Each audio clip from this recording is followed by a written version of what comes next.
नमस्कार मित्रांनो, स्वागत आहे तुमचं पुन्हा एकदा आपल्या नवीन व्हिडिओमध्ये। आज होता मंगळवार, सुट्टीचा दिवस, म्हणून थोडासा आज उशिरानं उठलो होतो आणि उठल्या पहिल्यांदा आपल्याला काम होतं म्हणजे मळ्यातनं वैरण आणायची होती। वैरण तर वडिलांनीच काढून ठेवली होती, मला फक्त गाडीवरनं जाऊन आणायचं होतं आणि मळ्यात जायला रोड जरा खराब आहे, चिखलाचा सगळ्या पावसामुळे तर जास्त चिखल झालाय। मग आलो एकदाच मळ्यात आणि ही आपल्या मळ्यामध्ये बघा आंब्याचं झाड आहे। काय वर्षा अगोदर याला कलम बांधलं होतं आणि झाड पण आता मोठं झाले, बघू शकता हे कलमेचं कसं आहे, पहिलं कलम बांधलेलं कसं झाले तर कच पडल्यासारखं। आणि त्यानंतर ना मग हे आपल्या रानातलं गेलो बघा केळीची झाड बघायला, केळीची खोटं छान झाली ती चांगली, एक दोन खराब झाली होती, काणी झाली ती पण बदलून टाकली तर नवीन लावली होती। त्यानंतर ना मग पाठदेशी गाडीला दाव लावून घेतलं आणि चालू केलं मग सगळं गव्हात पटापट सगळं गाडीवर भरायला। सगळं मिक्सच होतं बघा, होंडीची वैरण, घास गव्हात आणि थोडंसं गव्हात पण काढलेलं सगळं मिक्स होतं। घेतलं जे एकदा सगळं गाडीवर पडदेशी बांधून रस्सीनं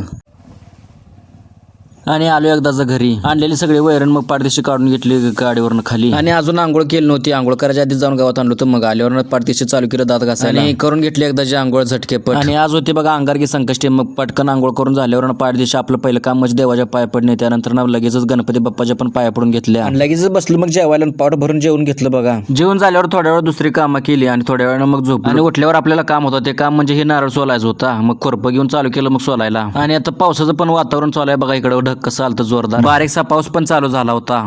मग घेतला एकदा नारळ पण सगळं सोडून, तेवढा तर मग जनावर पण रानात हिंडून आलते, मग सगळ्या जनावरांना बांधून घेतलं। त्यानंतर मग गाडीचं ऑइल पण चेक करून घेतलं, गाडीचं ऑइल पण चांगलं आहे का अजून बदलायची गरज नाही, चालते अजून थोडे दिवस। आणि पावसाने बघा कसं राड झाली सगळ्या दारात, चिखल। त्यानंतर आमच्या पप्पाचा गुडघा दुखायला तर म्हणून जरा घेऊन गेलो बघा पप्पांना दवाखान्याला, दवाखान्यात जाऊन मेडिकल मधून गोळ्याही घेऊन आलो। पाऊस पडलाय म्हणल्यावर ना घरी काहीतरी स्पेशल करायचं म्हणून भजी करायसाठी बेसन पीठ पण घेऊन आलो, घरात भजी करायला लावलं, भजी पण खाऊन घेतलं, नाद खोळा भजी झालती। त्यानंतर ना बघा रात्री संकष्टी असल्यामुळे देवाची आरती वगैरे करून घेतली आणि आता लवकरच थोड्या दिवसात बाप्पा पण येणार आहे, मग नारळी फोडून घेतला। तर असा काहीसा होता बघा आजचा संपूर्ण दिवस। तर व्हिडिओ कसा वाटला तुम्हाला कमेंट मध्ये नक्की सांगा आणि आपल्या चॅनल सबस्क्राईब करा। भेटूया पुढच्या व्हिडिओ मध्ये, धन्यवाद।